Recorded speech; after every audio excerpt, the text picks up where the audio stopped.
What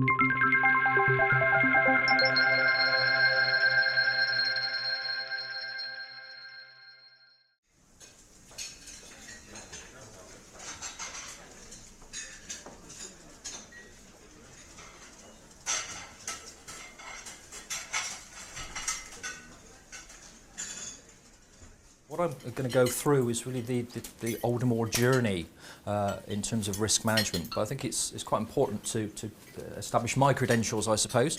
So I'm Kevin Pearce, Head of Ops Risk at Aldermore. Been there for 2.5 years. Prior to that, I was at Capita, where I used to run one of their complaint operations and a team of people looking at HMRC and pensions regulations. And prior to that, I was in operational risk at AXA.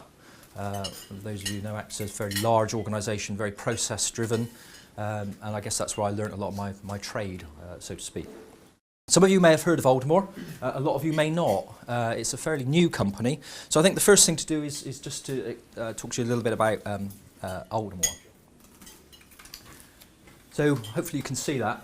It was formed in 2009 by a group of private equity company called AnaCap, which are based here in the city.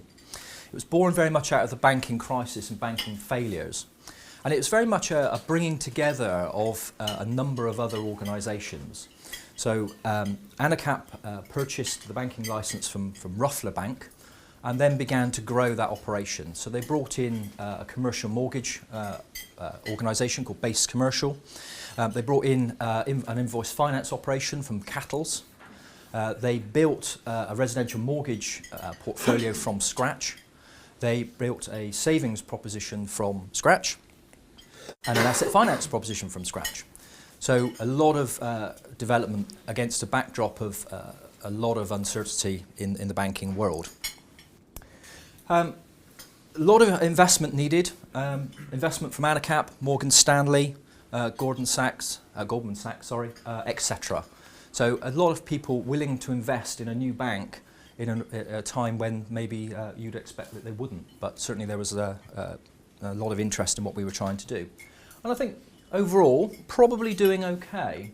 Total balance sheet, 2.6 billion, so not too bad. Total lending, 2.1 billion, 2.1 deposits, 21,000 lending customers, 83,000 deposit customers. Just give you a bit of flavour. FTE, 500 FTE. When I joined 2.5 years ago, it was 180, so it's gone up quite considerably in that time. We've won a number of awards. I've just put a few up there, a lot more that we've got. And we're known as a British challenger bank, which I think is a phrase that Vince Cable coined a while back when he was talking around new banks coming into the market.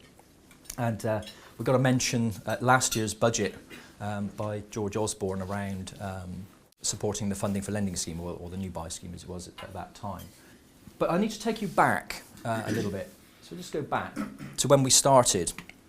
Because I think it's quite important when we talk about risk management journeys and ERM, we establish where we were. So I've mentioned that a number of organisations were brought together into one organisation, and with that came a number of differing and diverse cultures.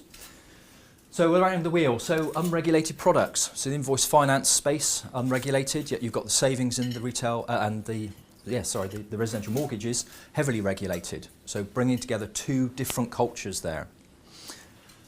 Business-to-business relationships. So where's the customer in all of this? You know, where's the end customer? Sometimes we weren't seeing the end customer because of the nature of the relationships we had. On the far side, different operational practices. No commonality, different pay structures, different benefit structures, completely different organisations. Very sales-led. So this is around putting the business on the books. The touch points with customers. There weren't that many, certainly within the asset finance world. It's all through sort of brokers, or it was at the time. Unclear control definitions, role profiles maybe not being clear. Certainly, people doing the same job in the same offices, but doing different pay, so different approach.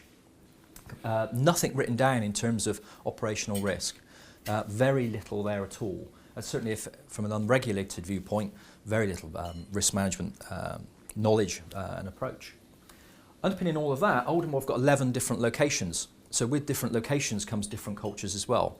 So we've got offices in Bristol, London, Glasgow, Leeds. So, and these offices very much run as fiefdoms. You know, they run as little fiefdoms. So people did their own thing. They built its own culture. So lots of stuff going on that needed to be dealt with against a backdrop of a rapidly growing business. So we've gone from, I said, nothing to a reasonable business in a few years. Against a media focus on the banking industry, which we probably didn't really want. A lot of regulator focus. Obviously the regulator took a lot of stick, for want of a better word, for the banking situation. And cost pressures.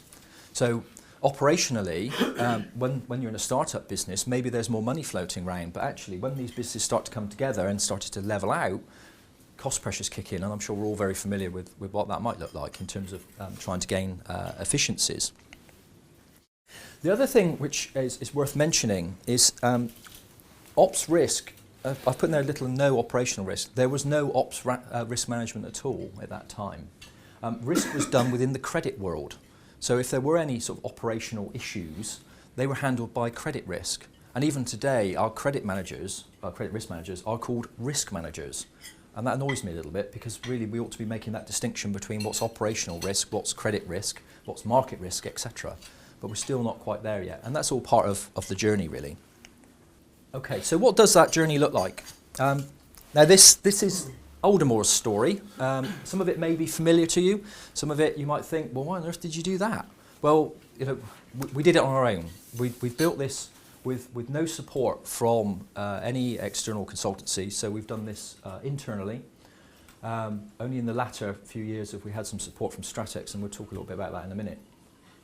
So the starting point, when we had nothing, was very much to build something, and introduced a very simple approach. Now I'm from Bristol, so I like simple things, so that's where it had to start. So simple risk categories. Now, some of these you may be familiar with, may not, but we tried to link them across to the standard Basel categories. But this needed to be simple. It didn't need to have long explanations. I'm trying to deal with people who really don't really want to do this. So this was around beginning to get people to think around what the risk categories would be and what are the risks associated with some of this stuff. What are the causes and the drivers? What are the controls? Now, when we started this, the controls were very, very basic. You know, the sort of things that people were surfacing was, well, you question whether it was a control. But didn't want to stop people doing that. Really wanted people to start to think about some of this stuff. Started doing risk assessments, but very, very basic. Simple 5x5 matrix to make it as simple as possible for people. As I didn't want to have something which was too complicated because it's a fairly long journey, as you'll see. And what were the mitigating actions? One of the things I guess we'd all be familiar with is this stuff happens. You know, risk management happens. It's quite inherent in a lot of people's jobs, but they don't write it down. And so part of this exercise was trying to get people to write down this stuff, not create a whole new raft of actions and activities, but very much just write down what you're doing. So beginning very simple, very Excel-based, but providing a framework that could be pushed out to the business. And it started in the operational areas. So in our residential mortgage area, commercial mortgages, etc. So the customer-facing parts of the business. The other parts of the business, such as finance, treasury, the legal teams, left them outside of it. It's the old how do you eat an elephant type thing. You know, let's try and break it down into little bits. And that's what we did. Introduced a very simple risk event or incident reporting approach to catch those things that were going wrong. Before that, things used to go wrong and senior management may or may not have known about them. But part of course, ERM is understanding what's going wrong. So introducing a very simple and very basic approach. Again, using Excel, but making sure it was available to people. So a predefined form based through our intranet that people could fill in fairly simply, and we can catch what's going on. Not an exercise in beating people up. Now that was another cultural shift we had to overcome, moving into a no-blame culture. We talk a lot about no-blame cultures in our organisations, but what does that really mean? And this was a real test of how management react when things start going wrong. And again, it's all part of that journey. The other thing I think which was critical was the senior management engagement, this top-down piece. Sitting down with the CEO, Philip Monks, and talking him through what it looked like, getting him to talk to his direct reports, beginning to challenge them a little bit around, well, what are you doing with this? Where is this in your reporting packs? Where's your risk register? What are your top risks? And making sure that there was that bit of top-down focus. Was it enough? No. So it's about getting the right buy-in. Because so a lot of people say the right words, but do the actions back up the words? I guess is where I'm going. The senior management team, getting them engaged with their team. So this is all about the top-down stuff, making sure that people buy into this as much as we can. And of course, if the senior management are asking their direct reports what's going on, it filters down the line. The other thing I've pulled out there is line management support, which I think was absolutely critical. So amongst my peer group, I can talk to people about some of this stuff. The senior management team, they can talk about stuff. But what about that middle layer, really? So we all need to talk the same language and talk about the same thing. I think if my line manager wasn't supporting me to do some of this, I don't think it would have happened so much. Now, I did have the advantage that my line manager was a CRO, so we did have a direct line into the CEO, but it all had to have that consistent feel and consistent push to it. And eventually, over time, when you keep banging on enough, people begin to listen to you. And it is about keeping on, I'm afraid. But I would say, one of the other things is around just getting out there and selling risk. Bear in mind we had nothing. So out around the different locations, talking to people, being visible, trying to be being that sort of the risk friend, I guess, in some ways. Trying to remove some of the mystery and making it easy for people to do some of these things. Human nature is people leave things to the last minute, but it was very much sitting down with people, talking to them, engaging them, and pushing that consistent Excel format. So making sure that there was a consistent thread through all the 11 locations and all through the management structure, everything looked and felt the same. So there was this drive for consistency. And again, with Excel, what you're almost doing is giving people a license to start changing things and tweaking things. And when it then comes back in and you end up having to cut and paste things into a risk report, and it's not exactly the same, people have added columns or they've added rows or something like that, it gets into one hell of a mess. And so this was, how are we going to do that? So I guess we reached the point where we either recruit or we automate it. So we could have thrown bodies at this. We could have brought in more people to do some of that sort of routine reporting type activity, maybe people in each of those business lines or each of the locations to begin to do some of this. But to be honest, that probably wasn't going to cut it. It's a short-term solution, really. We'd have ended up putting more and more people into it, and it wasn't really what we wanted to be about. Aldermore being a new bank, it doesn't have legacy systems in some ways some other organisations do.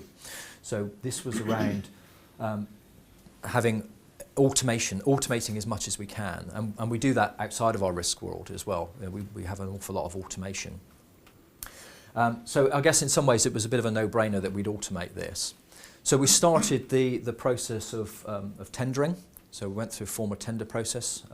There were 3 organisations invited to go forward. One obviously was the reason I stood here. One of them was Stratix. And at the end, after a fairly long, torturous process, which I'm sure Guy will testify to at the end, we eventually settled on Stratix. So we chose Stratix to work with us. And one of the key things, or the key thing I would put up there is why did we choose Stratix? It needed to be simple.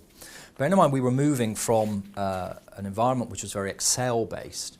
What we needed was something which could replicate what we were doing, something that could look and feel like an Excel workbook, effectively. And that was quite important for us because this was part of the sell back into the business. It wasn't just throwing away what they were currently doing and what they were familiar with. This was around bringing in something which was a bit more whizzy, more buttons to press maybe, but the output from that, when the reports came out of it, it looked and felt like people were familiar with. And then what in my mind, what that allowed me to do over the next few years is begin to change it and mould it into something which is a lot more sophisticated. So it needed, it had to be something that was that could build with us. And to be honest, and I hope you don't mind me saying it, when we first started this, one of the first presentations, I think we probably went through our journey and jumped into the where we probably are now in terms of how we want to use the system. And that, from my point of view, was a bit bamboozling. It was a bit like, well, hang on, we don't want all that. We don't want all those bells and whistles. We want something which is fairly simple and fairly we can grow. And so we had lots of backwards and forwards. And I think what we've ended up with is a product which at the moment we don't use some of the functionality, and I'll come a little bit more onto that in a minute. But it's there and it's ready for us. So I think we mapped out, I think it was a 2 or 3 year journey, and we're probably almost at the end of that 3-year journey and now thinking, well, what's the next bit? So we've accelerated some of that work. So it was important that we could have a company that we could work with and develop that proposition. Obviously, it needed to be cost effective. One of those companies I mentioned was very expensive. I'd say that from Aldermore's perspective, they probably priced themselves out of the running. The product, good product, but as I mentioned earlier on, we have to be cost conscious. We haven't got loads of money. No organisation has, so it has to be a good cost benefit to it. One of the things that it did bring to us, something which we hadn't really thought about at the time, was allowing some new concepts to come in. So looking at impacts at different levels. So impact in terms of customer, in terms of regulatory, financial and reputational, which is something which we'd sort of played around with, and we'd engaged a little bit with KPMG. Just as I said earlier on, we don't without their support, which is true, but we just wanted to get a view from what was going on in the rest of the industry, and obviously they touch a number of organisations. So what was it like out there? What was it feeling like? And they were giving us a few noises around, maybe you need to look at your impacts and how that looks, and maybe you need to move away from a 5x5 scale. And interestingly, they were talking about a 7-point scale, something which we haven't developed, but something maybe to consider in the future. But it was something that we'd taken really from Stratix about a different way of measuring some of this stuff, and it was fairly easy to integrate that into what we were already doing, which was good. The other things this brought to us really was a focal point, something in the centre that all the risk activity could hang off of. So go back to Excel, lots of silos dotted around all over the place, people doing their own thing. So what this system did was it sat firmly in the centre. It doesn't matter what system it was, but that piece of kit was the focal point for all this activity. And that again was quite important because things can go into it and come back out again, and they can come out and go anywhere you want to point them to. Whereas Excel typically has to go in to the middle somewhere, and there's a lot of grunt work to do to then push it back out again. So that was something, and it was consistent. So I mentioned earlier on this drive for our consistency through the business. So the look and feel of it across the whole business is the same. So when we've got people in Glasgow talking about risk activity and using the ERM system, the people in Bristol know what they're talking about. So it's quite, it's levelled that playing field a little bit. There's certainly more we need to do, but I'll talk about that in a minute. The other thing it did is certainly made my life easier in terms of not having to chase down so much. So again, going back to our requirements, so making sure we had a degree of automation so that when actions come up for review, some of you must have experienced it, it's pardon my language, but it's a right bugger sometimes to get people to give you the feedback on the actions and the progress that people are making. But if you automate some of that, which is again one of the selling points that we liked, that was good news, because it took a lot of that sort of routine activity away as the system was doing a lot of that work. So system what that allowed us to do as well was remove some of this blurring between the first and second lines of defence. So the third line was nicely sat in internal audit and external audit are sat over there, but the first and second lines were very blurred. So coming from our beginnings, the risk function was seen as very much the owner of things like BCP, the owner of TCF, and we needed to break that. We needed to make sure there's a very clear distinction and get that oversight in. So again, with the system support, that's what that's allowed me to do, is take that slight step back and be in that oversight position, which I wasn't before. So less doing, I guess, and more management of the process and more oversight of the process. Which I said was not possible when you're entrenched with Excel workbooks and stuff just landing on you all the time and having to work through it. So that degree of automation has allowed us to start to split it apart. Focus on controls.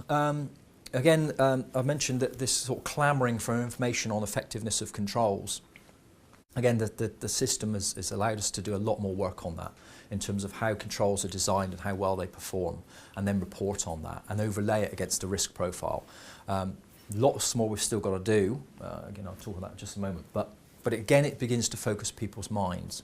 And we've done a lot of work last year to surface controls and controls activity, looking at processes, looking at where processes have failed, looking at customer feedback, to surface all these controls. What we aspire to is having a controls library. So everything sits within our ERM system. That's what we're trying to get towards. It's not easy. When you sit down with somebody and say, tell me about your controls, they'll tell you probably only about 10% of what they actually do and what they think about as a control. It's only when you sit down and actually lift the lid on a process and actually follow it through, do you find all those control points. And back to that volume, there's a lot of it, you know, and so if you use the system as we are, you can handle that volume. The investment in the system, I think, is quite important because it highlighted that we were quite serious about some of this stuff. So if an organisation is willing to spend its money on something, and in this case, we didn't say we were buying a system, we said we were buying a system to support risk management, so how that was portrayed. It wasn't just a case of plonking the system on the table, this was to develop the operational risk framework. And that's quite important because it's quite powerful. I think if an organisation is willing to put its money into something like that, that's a good message to sell out. Improving the ownership of risk and control activity. As again I alluded to earlier on, risk was done within credit effectively, and a lot of the operational areas were all going sort of, that's nothing to do with me, thank you very much. Well, actually risk has to be owned at the front line really. Again, using Stratix, the support of the system there, we could actually tag ownership to specific individuals. And that was quite important, because then if your name's in the frame, the chances are you're going to do something. Which again, under an Excel workbook, you send it out on an email and then, well, you know, it's gone. You know, where's it gone now, sort of thing. So ownership was critical. Have we nailed that yet? No. It's still not right. We're still not getting that ownership within the first line. So that's something which we've still got to progress and push along. Senior management engagement. So again, keeping this on the agenda. I'll touch a little bit into conduct risk in a minute, but we've had to change our structure internally in terms of our governance framework. And what that's done is it's begun to make senior management a lot more aware of what's going on and what their responsibilities are. Because you know, right from the sort of board level down, the move to the FCA has caused us a little bit of a, well, what does this mean then? You know, what does that look like? Is it an opportunity for us to do something different? And it may be the same in many other organisations. It's a little bit of, well, what are we entering into now? You know, TCF2, I think was one of the things it was tagged as. But it has provided us an opportunity just to sort of do that little bit of stand back to say, oh, are we getting some of this stuff right? And then bring senior management along a little bit again into this. So notwithstanding everything which we've done so far, this year is pivotal for us. We're doing a lot more in terms of trying to catch risks activity, beginning to push out more. I mentioned we started with the operational areas. By this point, by now, we've already brought in finance, the treasury functions from an operational viewpoint. The legal teams that are brought in. IT is now into this framework. Beginning to push that out more into more controllership. So maybe using, well not maybe, we will use this system for credit risk. So certainly credit risk controls, so we can all link that into the system because our credit risk director wants to have a snapshot of credit controls and how they're assessed. In the same way as you might assess controls in mitigation of a risk, we can just look at credit risk, so compartmentalise it, I guess. Again, come back to a desire to build this controls library, get it all into one place. Move to conduct risk. We've just done our conduct risk policy and what that looks like for us. And I mentioned a moment ago around changes to the governance structure. What we've essentially done is pushed a lot more sort of responsibility within each of the three business lines, so that the deposits and the two lending lines that we've got. They're run much more by like little businesses. It's interesting, it's almost like a gone full circle, because that's how it was, all individual little businesses, and then it was all crashed together, and now we're beginning to split back out again. But what that's done is it's given a lot more accountability to the management of each of those teams, and that's quite important in terms of beginning to pull in things like TCF into this. So it's not just, again, as I said earlier on, it's not just over there, it's now part of inherent in what we're trying to do, and look at a suite of metrics that tell us how we're doing. Consistent reporting across all areas of the business. So we've got risk reports at the moment. Are they good enough? No. There's more we need to do. Needs a lot more analysis than what we currently do. Needs a lot more discussion at senior management level. What we've done previously is, I guess you tag as adequate, but it's not where we need to be, particularly at the last point in the move to standardised approach. So that's a simple few words to write down, but actually in terms of activity, that's a massive piece of work for us to achieve that. So we've done some gap analysis against the FSA requirements. We've looked at the ISO 31000, we've looked at some European banking requirements, and from that come up with a gap analysis and actions. And largely that falls into a number of key categories, such as governance. So what does the governance structure look like, and what does it need to look like? Training for our people. We have a number of CBTs, as I'm sure a number of you have, and sometimes it feels like death by CBT when you have to do your anti-money laundering and your DPA and nodding, yeah. You know, when you have to sit down and do all these things. We don't want another CBT. So how do we get the knowledge of risk management and operational risk up across the whole of our population? That's quite a challenge for us. I'm not saying that people don't know what they're doing, but it's having something which we can demonstrate back to the FCA that we've actually done it, and it's an ongoing programme and people are aware of their responsibilities.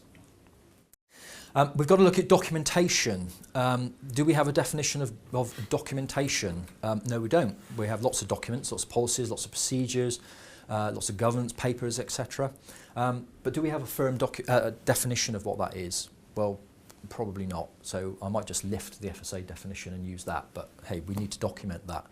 And we also need to have a process for monitoring and managing those policies and procedures to make sure that they're kept up to date. There's only one version of the truth, so people are not using out-of-date processes and policies. So that's a fairly big piece of work for us. The capital side of it. Of course, if we move from the basic approach to the standardised approach, we would hope there would be a capital release. So we're doing a little piece of work at the moment, understanding what that might look like. Of course, we needed 3 years worth of history, so we couldn't do it until now. So we can start to look at what that might look like from January 2014 in terms of maybe some capital release as we segment the business into the relevant chunks to drop the multiplier down. Which is quite exciting, because certainly for me personally, it's part of the business I've never really been engaged with in terms of that real nitty-gritty of capital modelling. So it's quite interesting. So what does this look like in terms of sort of a top-to-bottom approach? This is a fairly simple, straightforward model. What this was a slide I put together for a presentation a couple of weeks back, which was trying to demonstrate how we can pull this together in a sort of a straightforward way. So the bottom bit, the business assurance activity, so checking people's processes, are they doing the right thing, is it right, is it wrong, etc. And then from that you come up with I've tested 5, they're all right, so it's 100%, or I've tested 4 and 2 are wrong, 50%, that type of thing. Feeding that into here as a KCI or KPI. Building in key performance indicators, I said we've got a very simple approach to KPIs. So lifting that, tagging it into the risks and building it into here so that we can have a link between that control activity, so on the ground control activity, into the controls framework. So we can link it in. So there shouldn't be a piece of activity that's being done that we can't assign to a control. And if we've got a control, what's the KPI to it? So 2 ways of looking at the same thing, really. Once we know that, we can say, well, the risks. So we should be able to tag the controls to the risks. Interestingly, within the application, there is a framework health check, which allows you to look very quickly at what risks you've got with no controls, or where you've got controls and no risks. So you can fairly quickly identify where you might have gaps. Okay, so we have our risks, but what is our control assessment telling us? So we have on the ground actual sort of real-time data coming in, which we can then say, well, what's our control effect in this? If we're saying a control is bright green, but all that business assurance activity underneath is bright red, we've got a disconnect. And then if our risk, we're saying our risk is okay, it's all in control, it's mitigated, but then our controls are telling us it's not right, fairly obvious really, something's not right. And it may be right, but it allows us to have that debate because it's visible. And then the final piece of this is the capital add-on. So the risks, as we do our risk assessments, those higher rated risks have a financial value which culminates into the capital add-on, which sits within the ICAP. So we've just redone our ICAP, and the aggregation of those risk scores and translating it into a financial amount is in our ICAP. The other thing we've done to reinforce all this is when internal audit and compliance monitoring go out and do their work, they ask to see the controls documentation or the controls listed within the ERM system. And if they're not there, it automatically gets a medium level issue. So the high, medium, low issues. It will be tagged as a medium issue for senior management or management to deal with. And the outcome of that will be a document which will set out what the controls are around that particular thing that they're looking at. Obviously, if it's compliance monitoring, it'll be very maybe focused. If it's internal audit, it may be a little bit more thematic. But have we got those controls documented and written down? And I said if we haven't, it's an action, and then it gets entered into the ERM system. So it's trying to approach it from all different angles, really, to make it as tight as we can to identify these controls activity. I think that's nearly me. I just say, have we done it too slow? It's taken us a few years to get to this point. There's a long way to go. Have we maybe done it too fast? Have we got it right? Don't know. Lots of questions that we could probably pose to ourselves. Personally, I feel that over the last 3 years, we've come an awful long way from an organisation which is, as I said, very diverse, very differing cultures, and we've pulled it all together from both an operational space but also from a risk management space, and now we have something which is a lot more coherent and we can push forward with. Have we finished? No, there's a long way to go, and the management of the organisation accept that there's still a long way to go. Later on this year we will have an audit by external auditors because we need to be signed off for the standardised approach, and I guess that's the true test of whether all these tactical activities and whether the system, the usage of the system, is where it needs to be to tick that box off. And certainly, from me, that's a key point for me this year, is making sure that we achieve that. Because it's that financial prize, as I mentioned earlier on, is key really to any organisation.